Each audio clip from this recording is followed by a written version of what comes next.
Hey, everybody. Welcome back to the collective, where we're going to talk about some very cool stuff because I got some videos locked and loaded for y'all. So Ooh, I love videos. I'm excited because this is going to be fun.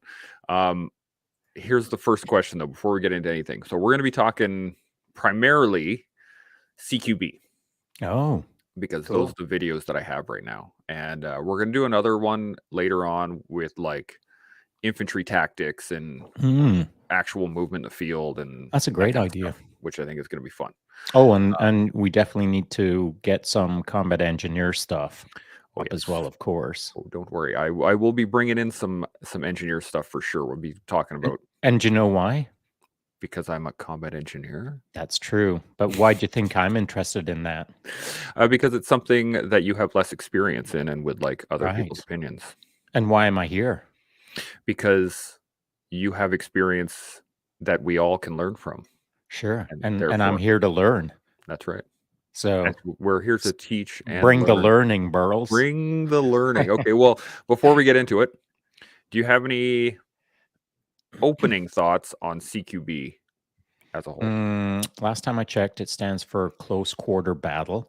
True. And for anyone out there who's unfamiliar with what CQB is, it can be done, well, predominantly it's considered as within building spaces. Doesn't matter whether it's a office tower or an abandoned building. It doesn't matter. But CQB can extend out into planes, trains, and automobiles to some degree, and so on and so forth. So perhaps just for the CQB purposes, just let me kill this phone here. Uh, For CQB purposes, I would say while we're talking about these kind of things, think more along buildings, warehouses, factories to get a sense of what it can be, but mhm. know that it can operate in any space.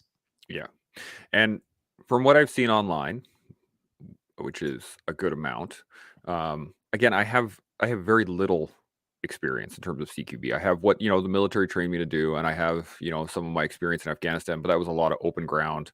We didn't do a lot of like we're not doing room entries and things like that, especially not as an Mm, engineer. So I mean, I got some training, but I'm not a subject matter expert by any means. mm, The But what I've seen online, it's a very contentious issue, right? There's this people say, this is the way that you do mm. CQB. And then other people will be like, well, no, it works this way too. And then somebody else is like, well, what about this way? And what about this way? And I think that the one point I want to bring up is that it's a very fluid system, Mm. right? And there are things being learned and changed and adapted almost on the daily as people, find issues and try to solve them. Yeah, agreed. It should be a fluid system. Yeah. So, well, with that, let's dive right into the first one. Well, actually, Good. here's the question before we do that. Okay. Do you want to do team CQB or single CQB first? I have one of both. So, Mm, you decide. okay, we're gonna go single man CQB Sounds good. right off the bat. Here we go. We're gonna get the video up and running. A boom. Here we go. So, if you want me to pause it, just let me know and I'll pause it. No, I'll watch it straight through. Okay.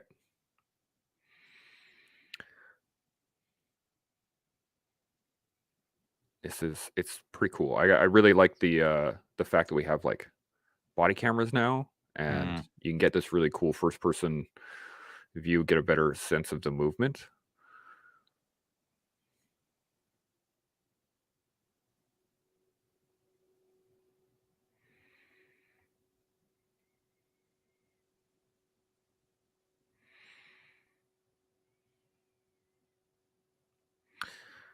I And there like we it. go. There we go. That's good. That's Yeah. good. Initial thoughts? Yeah. I mean, I think my initial thought is this. Congratulations, single individual moving through the CQB building.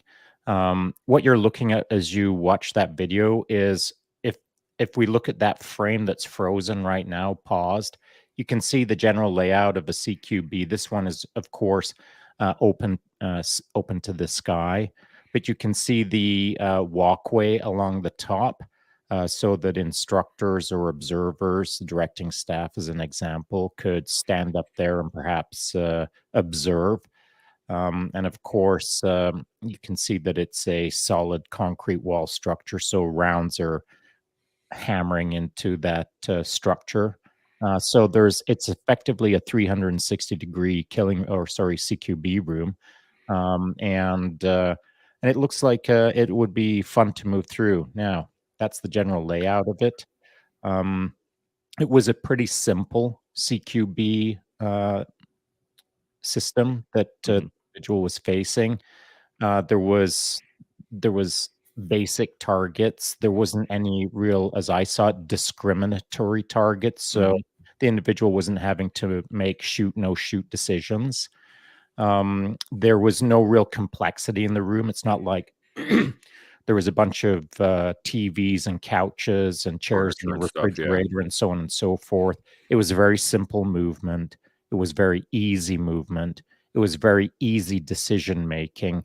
And I would say that looking at this is my opinion, looking at this setup, it looks like the individual going through was I'm not going to say they were super skilled or they were super basic. That's not my point. They were set up on a rudimentary challenge. That Mm, would be my first observation.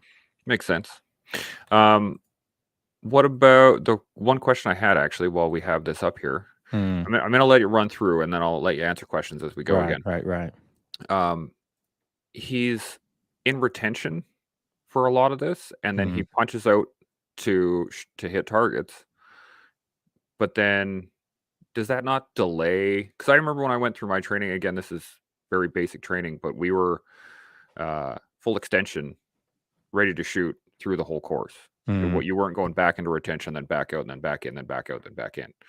Is that a more advanced uh, system, or is that just like a personal preference? Right, right. So I will say this, that if I'm going to cherry pick mistakes, he's making mistakes, Okay. in my opinion.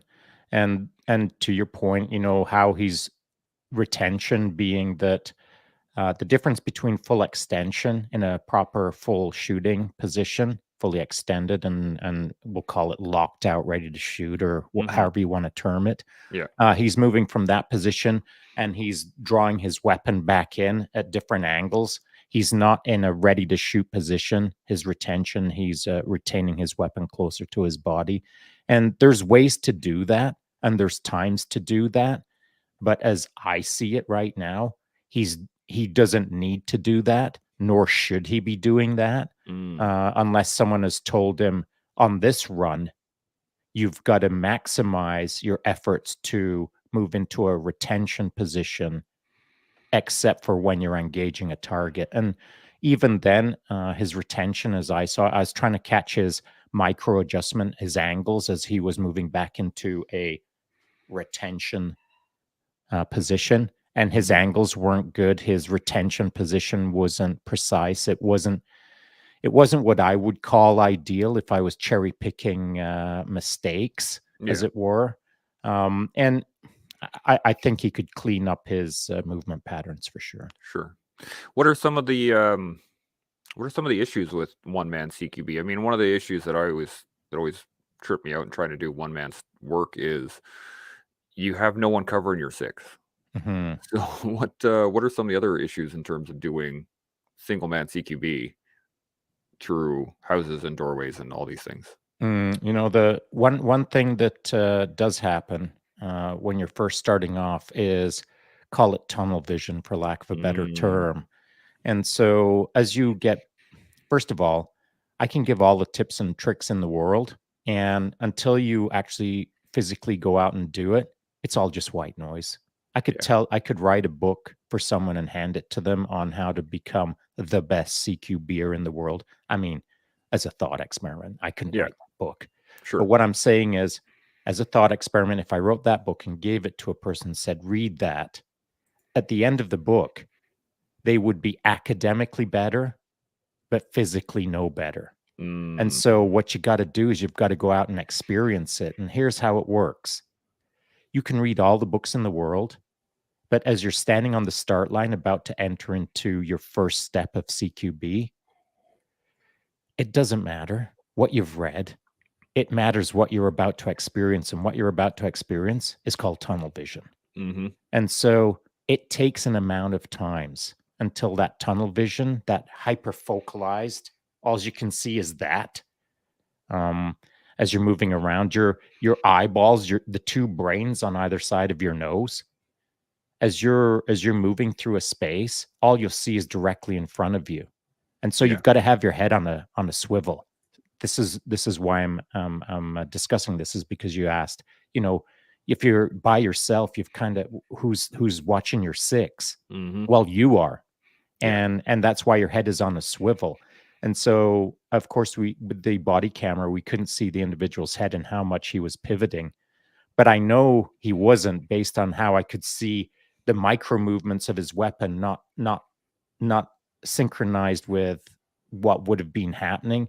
I would have Mm. been able to see micro movements of him with his shoulders and such as he was scanning his six and etc. And Yeah. so, I, as a one person moving through a CQB, you have to be a team all by yourself. In and amongst yourself. Yeah. Yeah. That's Yeah. right. And so this is what I would say to people is, stop thinking two-dimensionally.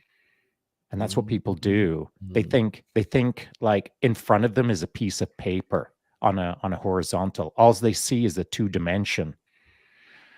When they step in, they don't see the trap door that's 100 feet deep that they're about to step in, because all they see is the sheet of Yeah. paper in front of them.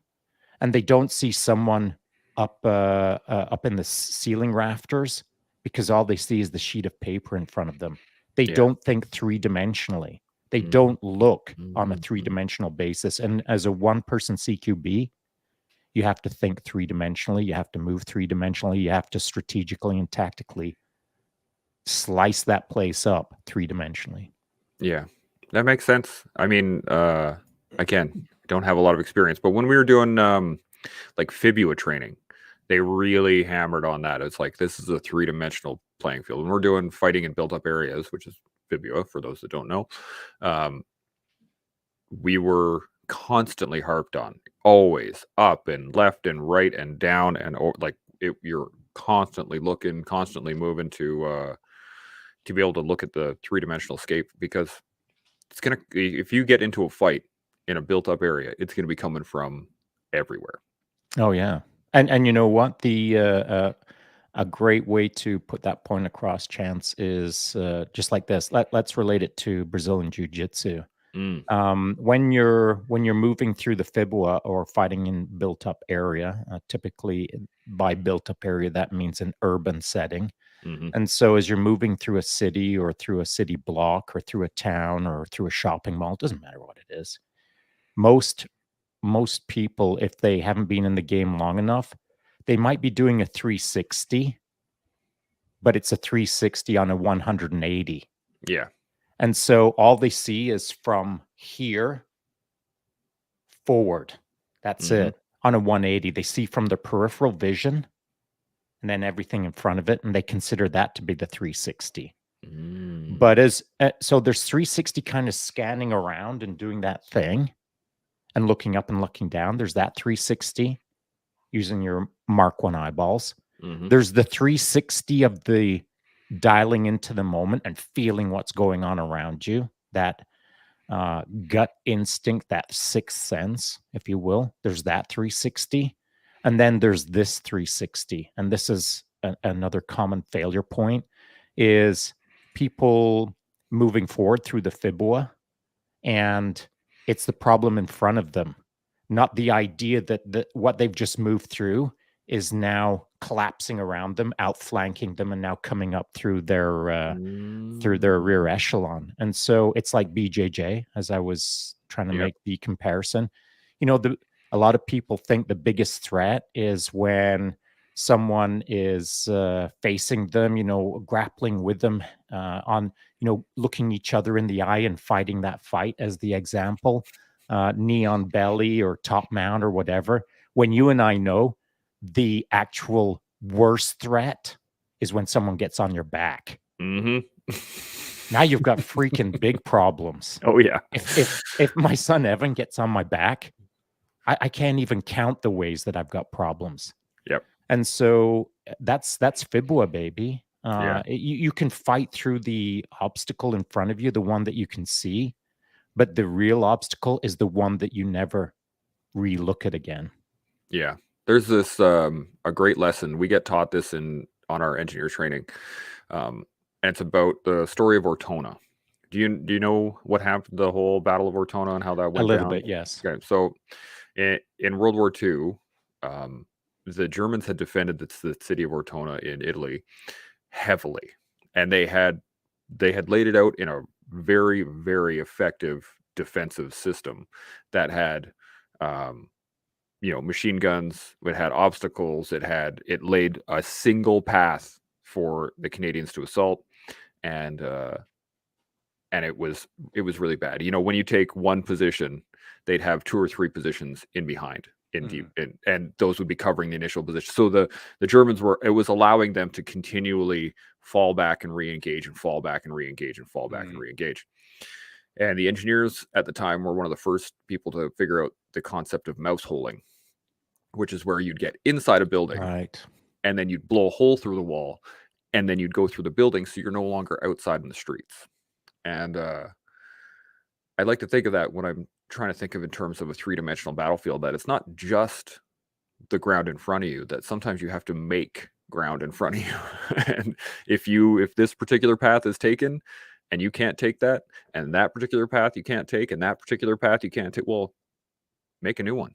Like, find a hole and make a hole. And that way you can maneuver through that area without opening yourself up to those issues. And BJJ is a great example for that, because you do that all the time. You have to Yeah. set up an attack here in order to gain the attack here, or you have to set up a idea of a defense here so that person blocks it so you can get out the other way. Like, there's a lot of that where you're back and forth and up and down and left and right, and inverting and going upside down, all kinds of stuff. So that's a great point that you made, in that the three-dimensional battlefield isn't just the literal three dimensions in front of you. It is a all-encompassing 360 degrees Yeah, it's universe. fluid, man. Yeah. Okay, so I got another one here, and Mm. the question I wanted to ask before we Oh, get sorry, into this. before we get into the Oh, next yeah. video, I'll just say this. I'm not trying to tear anyone down. I don't even know the dude who had the handgun. I don't know who it was. Doesn't matter to me. Could have been the best in the world, the worst in the world. That's not the point. The point Mhm. is that in a one-person CQB, there's some fundamental practices that you need to get squared away. There's there's a way to do it. There's a way not to do it, but the way is different for each person to some degree in order for them to efficiently and effectively optimize their outcome as part of a one-person CQB. And what's effective and efficient? Well, that's determined by what the problem is. And so maybe the problem is there's an individual 12 rooms into that CQB. You've got to go through 12 doors in order to get to the person that you need to quote unquote save, or that's the outcome, we'll call it. Mhm. Uh, and those 12 rooms could be you've got 45 seconds go, or it could be you've got all day Yeah, go. And so and I'm simplifying things. I mean, for sure. obviously it can be intensely detailed, but there's the outcome can be the same thing, save the person. Right. But the obstacles or the puzzle that's in front of you can be radically different. And so one person CQB, you're looking to be effective and efficient to achieve the outcome that is being commander's intended to you execute. Yeah. And then you've got to figure the rest out. You've got to figure the velocity, you've got to figure the blah, blah, blah, all of the things in order to do what you have to do as per the commander's intent. And so there's many ways to do it. It can look a lot different for each circumstance. And so the one video that we've watched is not an indictment of anyone. There's not just one way to do it. Mhm. That wasn't the only video way to do it. Oh, My yeah, there's comments are not the only comments that I would like to make. yeah. We're trying to keep it simple, high level, anyone who's listening to this out there, this is not a video series on how to do CQB. No. And the reason I wanted to bring this up is that there are lessons to be pulled into life from everywhere. And that, things, especially single man CQB, you can apply that to your life very Oh yeah, easily. And, I do. and that's well, exactly right. Is that, the ability to think in three dimensions, the ability to understand that you're it. There's you don't have people watching your back right now. Like there's so many concepts in there that we're not Agreed. going to go into all of them all. But But yeah, you're right, buddy. Good job. so the question I have is, what is one of the major differences in terms of maybe mindset or capability when you go from one man CQB to 2 or 4 or 10 or platoon or whatever? Like what are some of the fundamental shifts in tactics that you're going to be using when you have a team versus when you don't? Yeah, that's a great question. I'll say this, that it's more complex. It's more complicated the moment you enter into a team environment. And so, I mean, when you're a one person CQB or one individual executing against commander's intent, whatever that is, it's way easier because you're not arguing with anyone in your head, hopefully, or you're not handshaking with anyone, or you're Yep. not nodding at anyone, or you're not debating with anyone, or you're not figuring out a better way to do it with anyone. There's just you. Yeah. But the moment that you enter into a team solution, now you've got to figure out a whole pile of things in order to, again, efficiently and effectively execute against the commander's intent in order to achieve the outcome targeted. And so, on a really, really good team, all of the things that need to be sorted out, arranged, organized, thought, discussed, debated, argued, agreed, handshake, nodded, all of those things on a really good team happen like this. And it's Mm-hmm. done. Mm-hmm. That's it. In fact, the nod might be faster than that. In fact, Yep. it might not even be a nod. It might just be a split second glance with a little twinkle in your eye, Yep. and then it's go time. Yep. So that's on a really, really good team. But how do you get to be on a good team where all of the conversation, decisions, and execution is done like this? Mm-hmm. Well, you start from square one. You start on day one. You start building off your one person CQB skills, and you start now in a two-man team and working through that room and solving those problems and doing those things and learning those lessons and having those conversations, having the arguments, having the debates, having the agreements, finding ways to do it better, not only as a two-person team, but just as yourself. Mm-hmm. And now you're in a brick or a four, now you're in a four-person team and you're moving through that building. And you have to have all of the lessons learned. You have to have all of the arguments. You have to have the debates. You have to have blah, blah, blah. You have to have the after action reports. You have to learn the lessons, incorporate the lessons, and get better as a team. And now you're in an 8-man. Now you're in a 16-man. Now you're in whatever. Now you're back to 1-man. Now you're into 3-man. At a certain point, you've done it enough that it doesn't matter how many you are. It just matters that the guy next to you or guys next to you are good to go. And Yeah. how are they good to go? Well, hopefully they started off as a one person CQB, learned the lessons two, and now they're four. And hopefully through that process, they learned all the things that you learned, did all the things that you did. And at some point, you've done them all enough as a group or as a team or as an organization. You don't have to talk. You don't have to think. You just do. And the Yeah. do part is done right. But that isn't day one. Yeah. 100%. And you know what? As you were describing that, it reminded me of when we were in training to do our workup for overseas.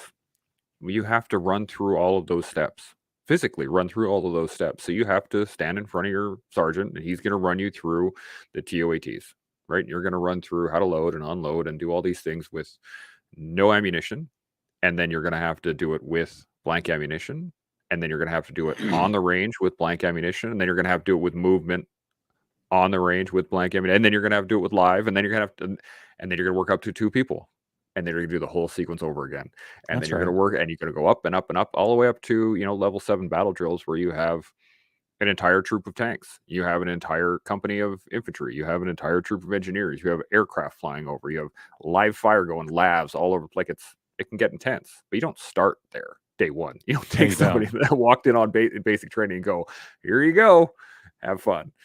That doesn't Yeah, I happen. mean, no one on day one hands a 17-year-old boy a laser blaster with no instructions and says, "Good luck." Have fun. But be careful when you press the button because that can melt a mountain. But good luck. Yep. You'll be good. Don't No, worry about no it. one does that, Yeah. at least in their right mind. So we got a question actually on that last one, which is awesome. Eric, is it normal procedure to walk up so close to targets while shooting them like the individual in the video was doing? Well, my opinion would be, at least in my experience, no. It's a great question by Eric, and it was a thought that I had as I was watching it, and I didn't want to get into it because I just thought that it would either take us off base or off on a tangent or whatever. Morning, Up, pal. Dre. Um, I I thought it, but I didn't get into it because I thought it'd be too much minutia. But here it is, and I'm glad that it's come up because it's I wanted to talk about it Do you want me to anyway. put it up again while you talk about it? This no, this is okay. Okay. So I believe that the individual who was doing that, moving that close to the targets and continuing to engage, I think that maybe they'd been taught to keep shooting at the target and closing the space with the target to ensure that the target was properly neutralized. But in so doing, like as I saw it, over committing, I'll say, and Mhm. I want to be careful. I'm not pointing a finger at anyone. I'm blaming them for being a bad shooter or whatever. I'm just saying that when you're doing that, you are not 360-degree aware. And as I watched the individual move through those various rooms, doing exactly what Eric is saying, there were times where he should have engaged and then got back to being engaging with the entire space around him. Mm. And so I felt that it was an overaction rather than the right amount of action. Mhm. And to Eric's point, I disagree with how it was done. But again, there was many minor flaws in what I watched through that video. But I don't know where that person is in their learning curve. And I don't know, again, and this is important, I don't know what the individual was tasked with Yeah. on that run. He could have been tasked with um, engage every target and engage it as close as you can. Mm. And in a run or in a CQB sequence of events, that might have you running towards a target engaging and then turning left and then running at that target engaging. I don't know what the individual was primed with as a task. Yeah. I don't think that's a great task, but it can draw out some learning lessons such as that individual's let's instead of walking, now they're running towards the target, engaging up close and then switching and then running towards the next one. Now they're learning footwork.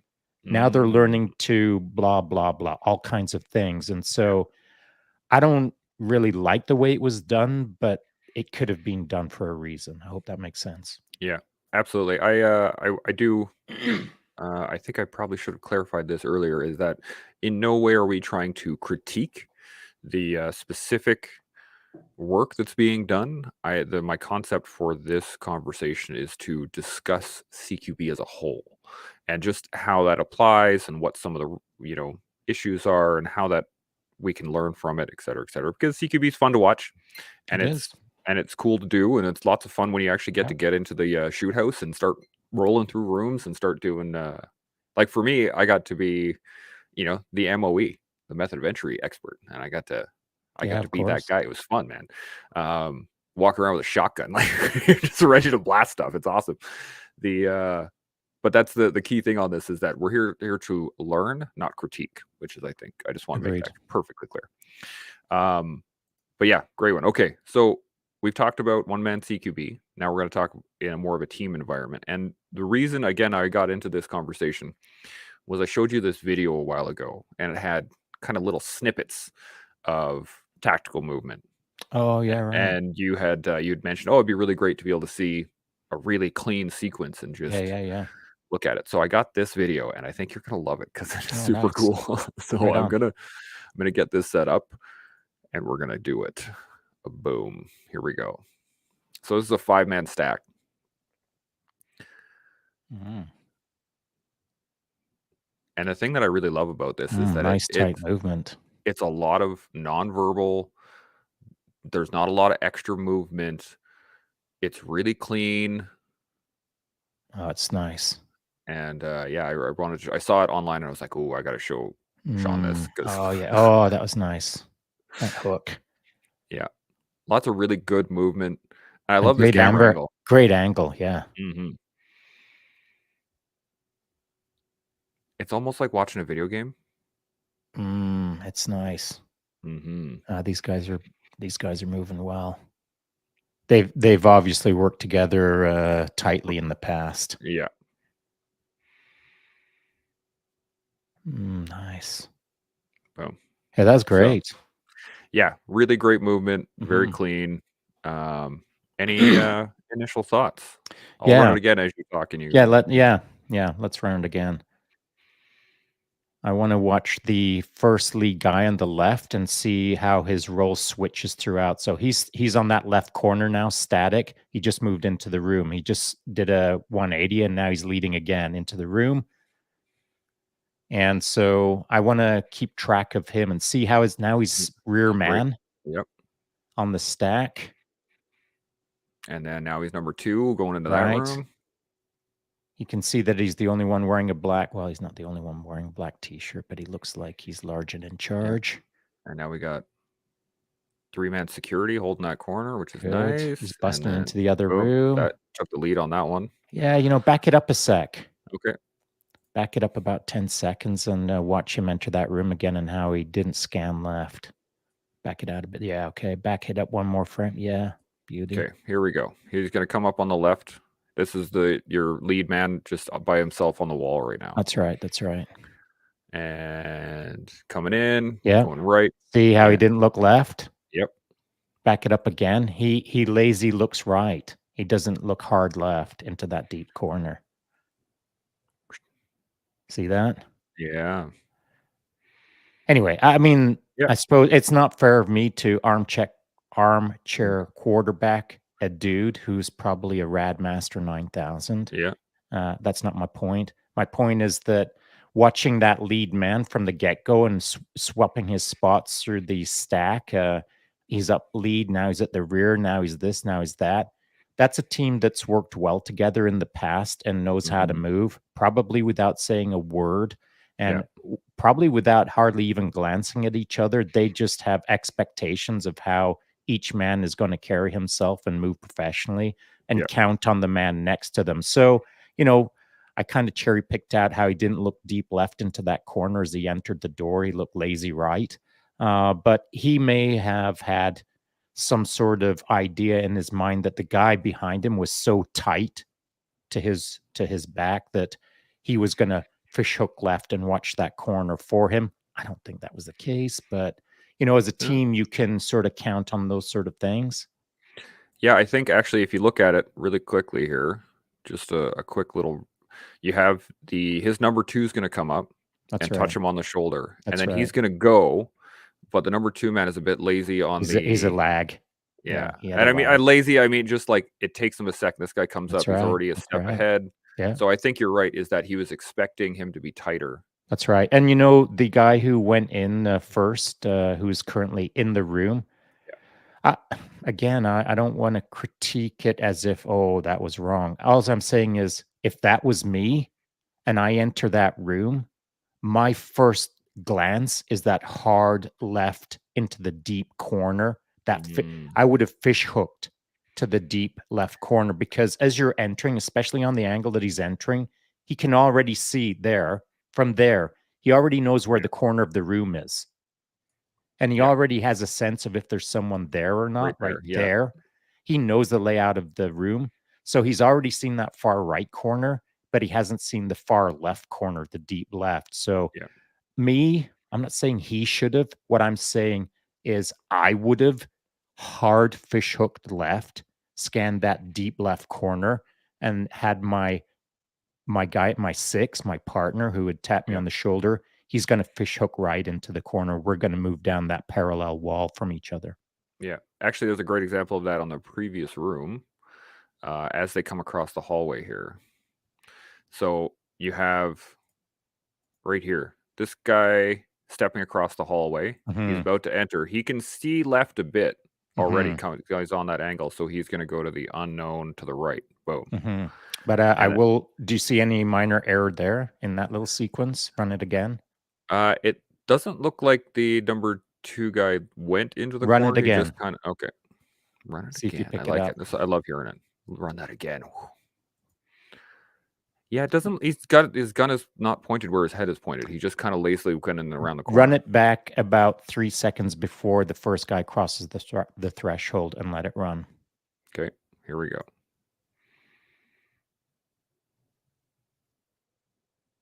Mm. You see anything? He didn't bring his weapon up at all. So a But that, couple of things that the most important thing yeah. I would say is this, and you'll recognize it the moment that you replay it again. Okay. He enters the door. He looks left, of course, there, and see how he's silhouetted in the door. Mm. Yep. Are you And talking the so shadow from the other I'm team? talking. I'm no. I'm talking about the lead man who's now in that room. Yep. He glanced left, and then he kind of paused and hung out in the door, in the what I call the silhouette of the door. So Mm. anyone who's in the room as a shooter, shooting anyone who's entering into the room. So there's a bad guy in that room. Yep. And where's he going to be pointing his weapon? Any thoughts? Right at At the that doorway. doorway? Yeah. Right. Yeah. And so what you need to do is you're fish hooking left or right, or as you're entering that room, you need to clear out of the door silhouette. Raj, yeah. Make sense? Yeah. The fatal funnel, right? That's right. I got a great point here from Dre. Instructor Zero training in theory is perfect. Real world application is not. There is no perfect situation. Things can change in a split second. That's Absolutely. right. I agree with that. Absolutely. And Yeah. and things can change in a split second. And a split second for me might be actually a split second. But for someone else, that split second, if they're not well trained, it might feel like a split second, but it's actually 10 seconds. Yeah. And so they're processing too much information and they're taking too long to process it. It feels like it's all going by in a flash of a second, but it's not because they're just too early in their training cycle or too early in the game. Yep. But for someone who's been in the game long enough, all you need is a split second to process about a day's worth of information. Yeah. And so the more you've been in the game, the more you can do the game, and the more you can take the fluid game in front of you and treat it like a fluid game rather Yeah. than an overwhelming game. Yeah. The better you get at the fluidity of it, the more you can flow like water through a building, the more it's your game, not their game. Yeah. And so Dre is right, or Gray Man Dad is right, that the split seconds of the moment as you're moving through CQB, it's all about just being good, Yeah. but not being dogmatic. You can't Mm. have all of the solutions in your mind how it's supposed to play out. You enter and you free flow and Yeah. you take care of business. Yeah. Yeah. And again, like we're not trying to critique or say this is right or wrong or backwards or forwards. The key thing I think in the application of this, at least in my mind, is that in a team environment, the probably the best thing you can do is figure out how can you help? How do you support the person next to you? And as if you're keeping that in mind, doesn't matter who's in charge, doesn't matter who's leading. As you were pointing out, the guy leading the stack initially, moved from first man to last man to third man to second man to first man, and he was just, you're looking for work, you're looking to help. Where am I needed right now? I'm going to go here. Oh, now I need security. Okay, I'm going to hold security. Oh, we're going to the room. Okay, now I'm in the room. Okay, and it's a very slow, not slow, but like there's a fluidity to it, and you have to be able to support and lead and support and lead and support and lead and go back and forth in between the roles as things apply. And this applies in That's right. life throughout. It doesn't matter. It doesn't need to be CQB, but if you're constantly looking to support the people that you're working with towards the objective that it is your objective, then Yeah, so there's an important thing here. That's a great way to explain it, and I'm not pushing back at all. I just want to refine it just a touch more and for say sure. this: it's less about doing your best to support the team, I'll say, or less about trying to do it for the guy next to you, though it's 100% about that. Mhm. But I just want people to think about it in a little bit of a different way. You're not there to support the team. Now you're lead guy, now you're number 3, now you're at the back of the stack, now you're number 2. In a sense, you're supporting the team by interoperating with the team in the fluidity of the moment to get the outcome that you've been targeted with. And Mhm. so you are playing your part, you are doing it for the team. But in order to do that, you've got to be the best version of yourself. Yeah. You you can't show up on the start line and think I've got to do my part for the team and then count on the team to solve the problem. Don't Mm. don't like participate with the team. You got to show up before you step next to a second person. You got to show up on your one person CQB squared awayness. Yeah. So you need to be maximum effort, maximum professional, maximum awesome in order to step into a team that is maximum effort, maximum awesome, maximum outcome. You can't show up as a day oneer in a team that has 1,000 days and think Mm. that I'm here to support the team. Actually, you're now the weakest link in the team and it's supporting you. Yeah. So take a moment if you're listening to ascertain how you fit into the team that you're trying to support. Maybe you're not actually supporting the team. Maybe the team is maximum supporting you and you don't even know it, but that's okay. It's okay if you're being maximum supported because you're not kind of holding up your end. But Mhm. what is important is that you know that you're not holding up your end and that Yeah. you got work to do in order to support the team that is currently just supporting you. Yeah. So you got to do your part. You got to figure out who you are, what you're bringing to the game for the team. And once you realize that you've got some shortcomings, get to work on it, improve them up so that you meet the skill level or the expectations of the team that you are now part of.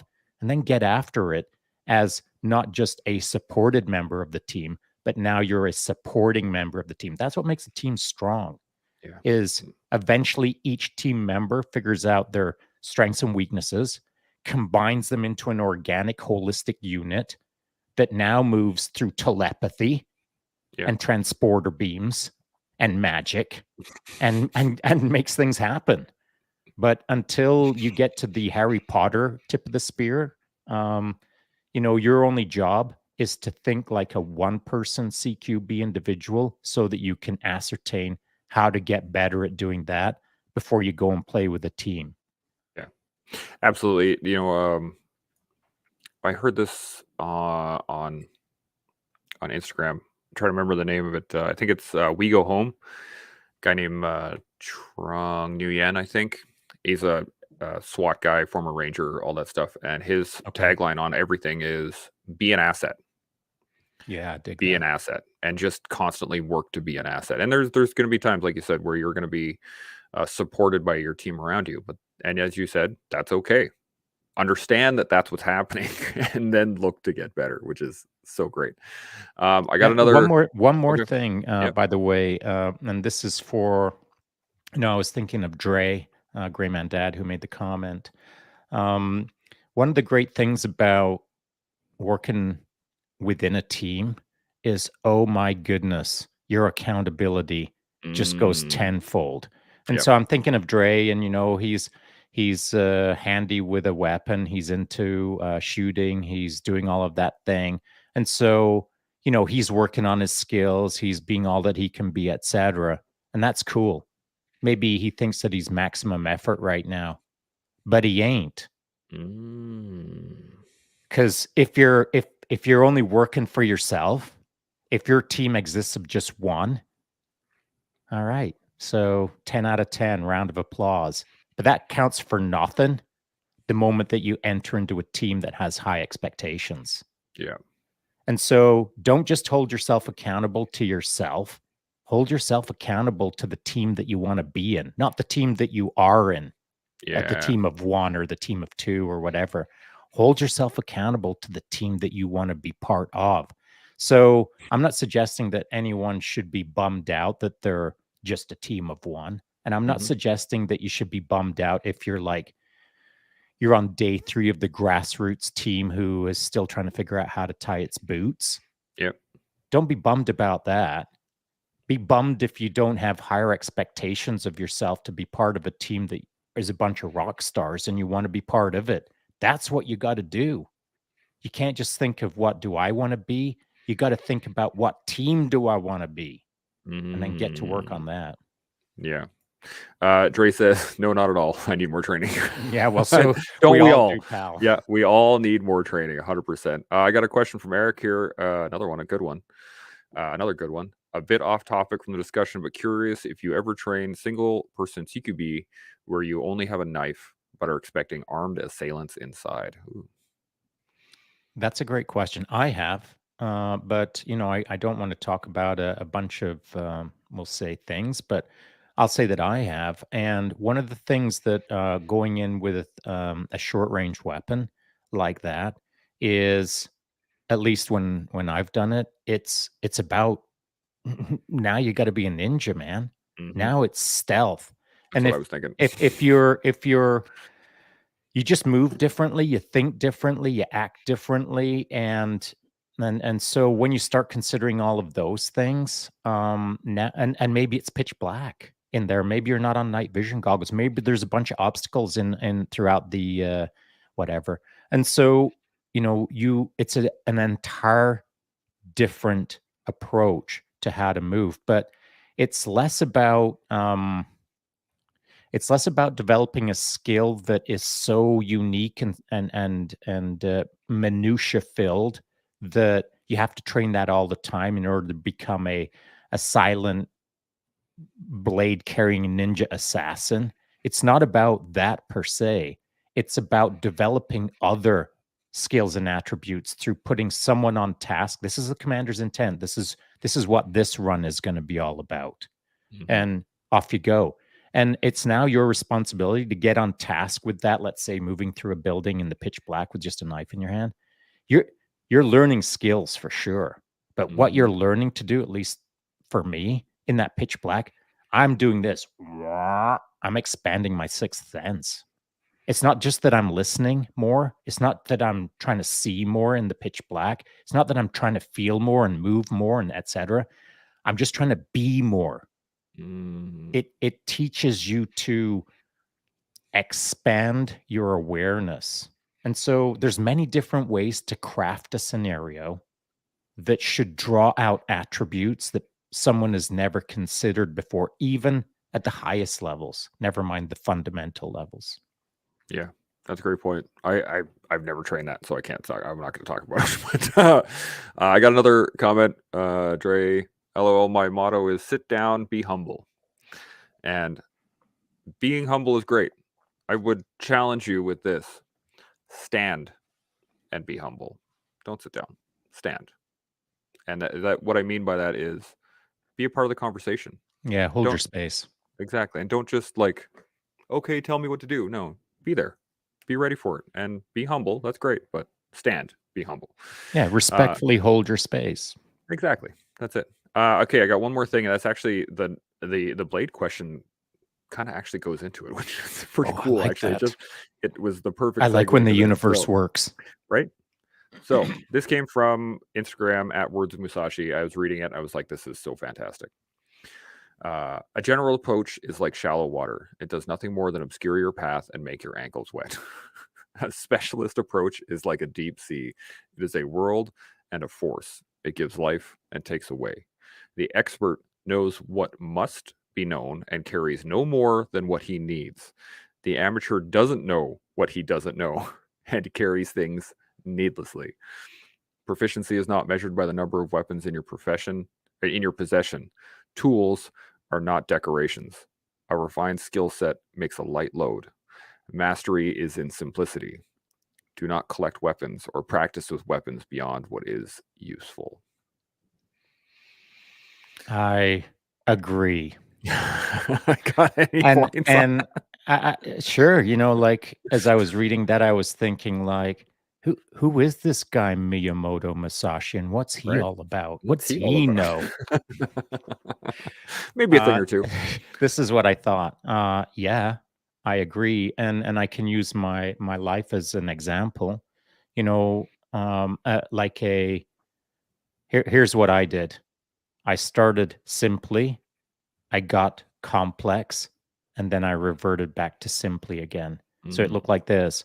As I was a high school kid hunting, I started off simple, a little Ruger 1022 caliber, squirrels Mm-hmm. with no gear, no nothing, no compass, no maps, no nothing, no plans, no timings, no commander's intent, no nothing. Just me and a 22 cal and maybe a can of baked beans and some matches.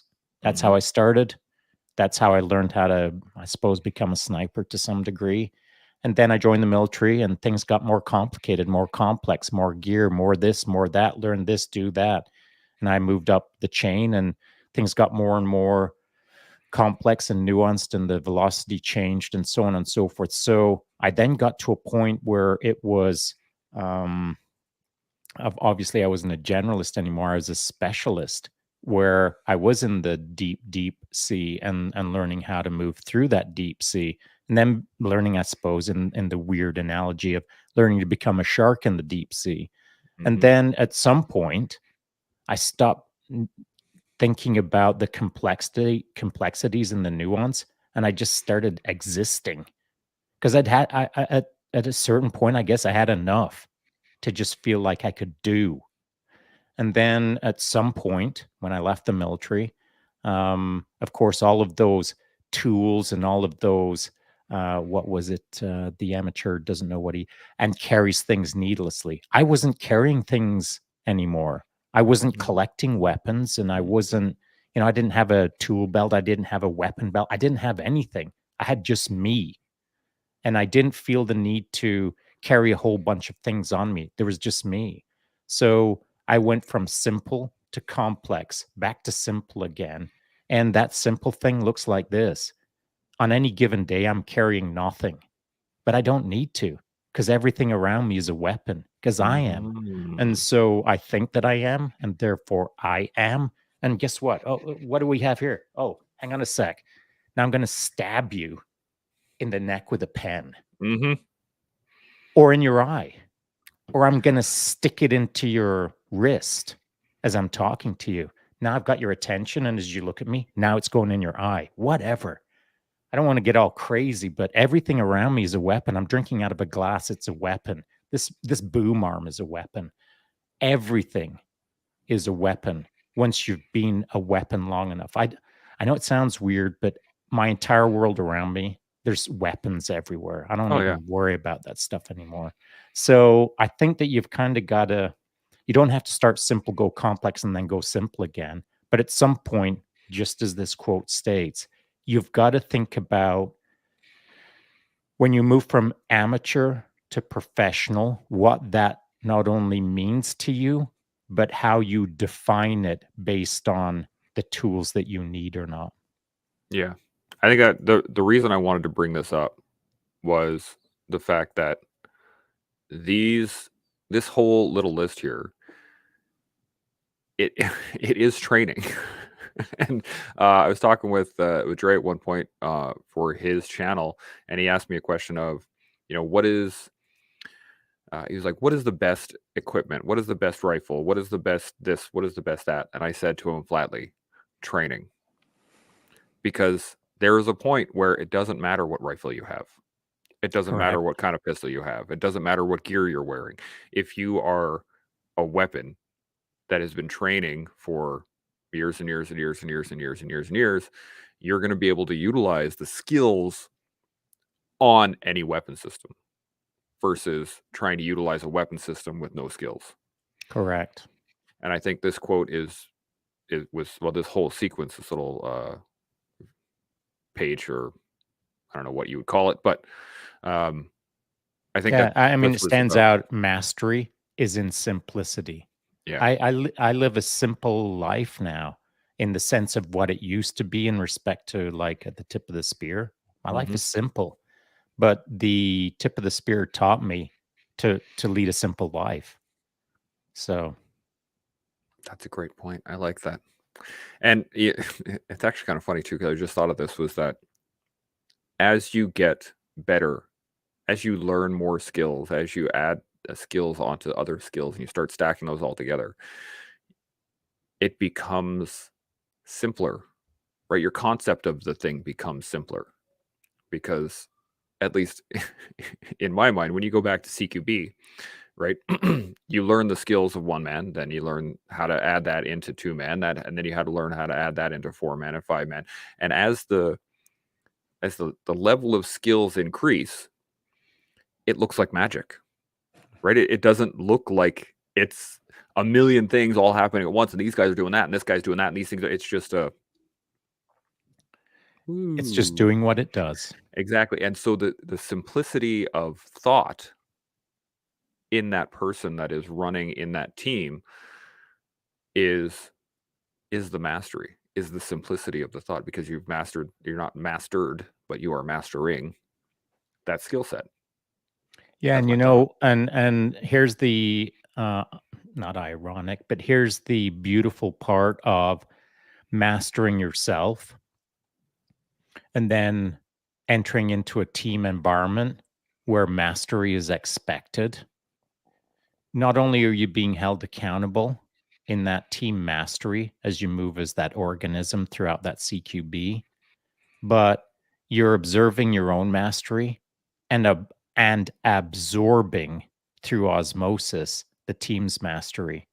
Yeah. So as you move as an organism, not only do you see what's up, but you see what's up all around you, and you're seeing so many things in that learning moment that you may not be seeing with your eye, but feeling, sensing, knowing, all of these things happening simultaneously all around you via excellence as you're applying your own excellence. I'm not going to say Mhm. it's a compounding effect. Yes, I am. And I'm not going to say it makes you rapidly more awesome. Yes, I am. All I'm saying is this, that if you're expecting the best from yourself, you need to get involved with a team that expects the best out of you. Mhm. I couldn't agree That more. could be a hat. That could be a hat. Don't expect the best, work for the rest. Ooh, there you go. Put yourself to a test. Put yourself to a test. I'm gonna rhyme Get all day yourself in long. a combat vest. Okay, well, we're just about at time here, so you got any final thoughts on CQB, tactics, techniques, and procedures, how to apply that to life, anything that is remaining? Got anything else? No, first of all, that was super fun. And, we're not trying to solve the world's problems over here, not the mysteries of the world. We're Mhm, just having a bit of fun, trying to make some commentary that's relevant to our times and draw out some lessons, perhaps. So, this again, as a waiver, rider, an overstatement, we're not trying to like cherry pick some dude's problems out in the CQB. We're not here as critical directing staff. We're just making casual observations about how life can be done better, not how mhm, CQB can be done better. mhm. And how CQB can apply, because any skill can be applied, almost, that I can think of. You can apply basically any skill set that you will learn to life.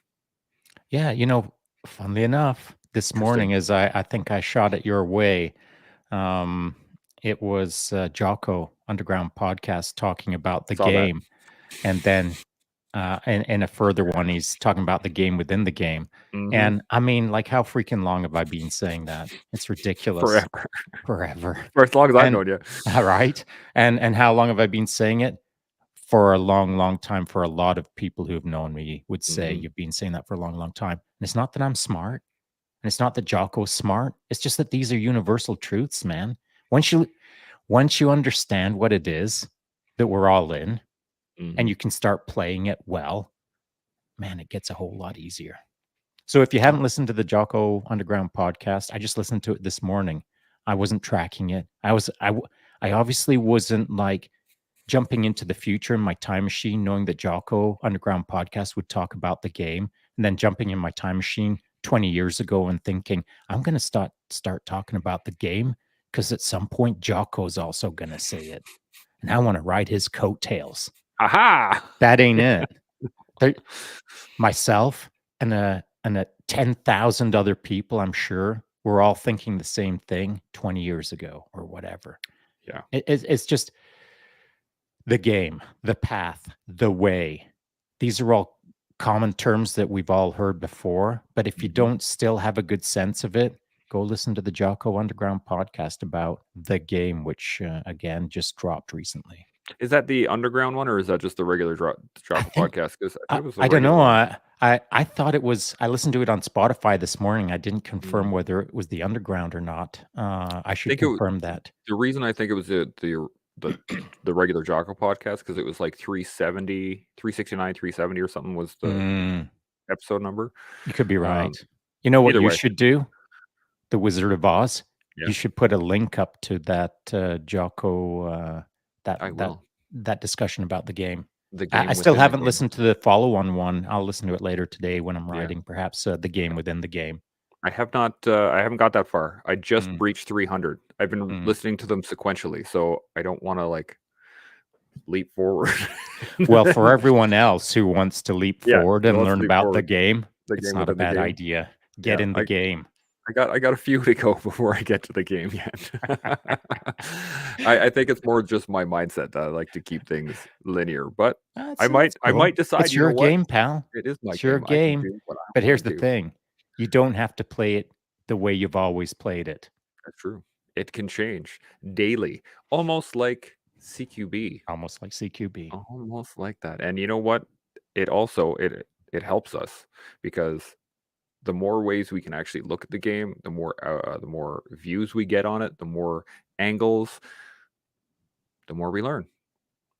And the more we learn, the more we grow. And the more we grow, the more we can build. So hopefully y'all can learn, Agreed. build, and grow with us here at the collective. We'll see y'all tomorrow. Chimo.